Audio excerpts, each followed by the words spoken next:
আজ হচ্ছে হসপিটালের আমাদের শেষ দিন। আলহামদুলিল্লাহ সবকিছু ভালোভাবে শেষ হয়েছে। আমরা ফিরে যাচ্ছি বাসায়। এটা হচ্ছে আমাদের সকালের নাস্তা ছিল, আম্মুর ছিল এটা।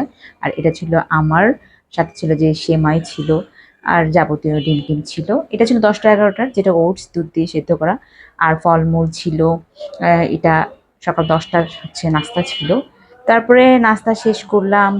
তো সেই দিন হচ্ছে ফ্রেশ-ট্রেশ হয়েছি। হওয়ার পরে দুপুরের খাবার চলে আসছে। যেহেতু আমাদের আসলে ডিসচার্জ করার কথা ছিল, আমরা জানতাম যে এটা হয়তো ১০টা-১১টায়, পরে শুনলাম যে না, এটা দুপুরে খাওয়া-দাওয়ার পরে শেষ হবে।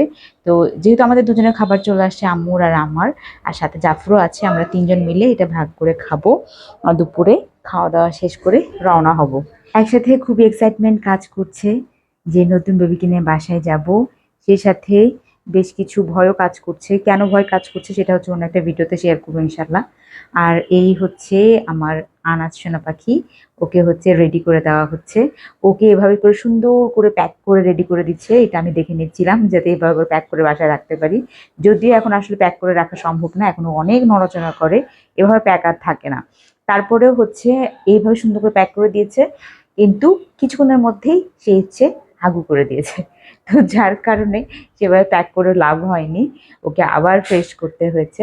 এইদিকে হচ্ছে আমরা সিএনজির জন্য অপেক্ষা করছিলাম। সিএনজি কল করেছিলাম যাতে আমি আমি উঠতে পারি। তারপরে এই যে আমার বেডে ছোট্ট সোনা পাখিটা শুয়ে আছে, অপেক্ষা করছে। আমাদের সব কাগজপত্র, বিল পেমেন্টের ব্যাপার সবকিছু শেষ করে আসা হয়েছে। এখন আমরা বের হব। আমি একটা ছোট্ট ভিডিও নিয়ে নিচ্ছিলাম যে আমাদের হচ্ছে এই ৪ দিনের এই থাকার জায়গাটা হসপিটালে সবার খুব ভালো আন্তরিকতার সাথে মানে আমরা শেষ করেছি। আর এবং তারা খুবই ভালো ছিল, ওদের সার্ভিসটাও অনেক ভালো ছিল। তো ওদের সাথে এটা নিয়ে কথা বলছিলাম। তারপরে এগুলো বলা শেষ করে আমরা একটা ছোট্ট কয়েকটা ছবি-টবি তুলে নিয়েছি আনাসের সাথে। তারপরে এই যে এখন দ্বিতীয়বারের মতো আনাজকে ফ্রেশ করে এখন হচ্ছে আবার প্যাক করা হবে। প্যাকিং শেষ হলে আমরা বের হব। আমাদের জন্য বাসায় আব্দুল্লাহ ওয়েট করছে। আজকে হচ্ছে সে আসেনি। আর সকালবেলা সে যখন ঘুমিয়েছিল তখন তার বাবা রেখে চলে আসছে। ও জানে না যে হচ্ছে আজকে আমরা হচ্ছে যাচ্ছি।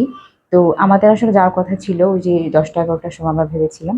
কিন্তু এটা তো আসলে হতে, হতে ৩টা বেজে গেছে অলরেডি। আমরা এখন হচ্ছে বের হব। আর আনাজকে নিয়ে যেহেতু ১ম বারের মতো বাইরে বের হচ্ছি, বাইরে প্রচণ্ড রকমের গরম। আসলে জানি না যে কি অবস্থা দাঁড়াবে, সেটা নিয়ে একটু ভয় পাচ্ছিলাম। এখানে তো একরকম ছিল। এখন সে হচ্ছে বাইরে যাবে, জ্যাম থাকবে রাস্তায়। এটা নিয়ে একটু টেনশন হচ্ছিল। আর সেই অনুভাবেই যে প্যাক করা হচ্ছিল, যে ভাবছিলাম যে গরমে হচ্ছে ও বাইরে থাকতে পারবে কিনা। তো যাই হোক, আলহামদুলিল্লাহ আমরা সবকিছু ঠিকঠাকভাবেই হচ্ছে বাসায় পৌঁছেছিলাম। এই যে আম্মুর হাতে হচ্ছে তুলে দেওয়া হচ্ছে আমার সোনা পাখিটাকে। তো এখন হচ্ছে আমরা সবকিছু নিয়ে হচ্ছে বের হয়ে যাচ্ছি। বাসায় আসার পর মনটা খারাপ হয়ে গেছে। কারণ দেখি আব্দুল্লাহর হচ্ছে বাথরুম থেকে নাকি জোর করে বের হইছে। বের হওয়ার পর পিছলে পড়ে যায়, যে ঠোঁটটা একটু কেটে গেছে। তো এই ভয়টাই সবসময় পাই যে ও আসলে আমরা না থাকলে দেখা যায় যে কারো কথা শুনতে চায় না, ও দাদির কথা শুনতে চায় না। তখন আসলে কি থেকে দুর্ঘটনাগুলো হয়।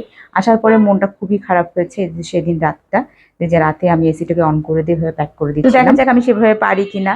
যেহেতু রুমটা বেশ ঠান্ডা আর আমি চাচ্ছিলাম ঠান্ডা রেখে হচ্ছে কি ঘুমাতে, ও যেহেতু এভাবে অভ্যস্ত।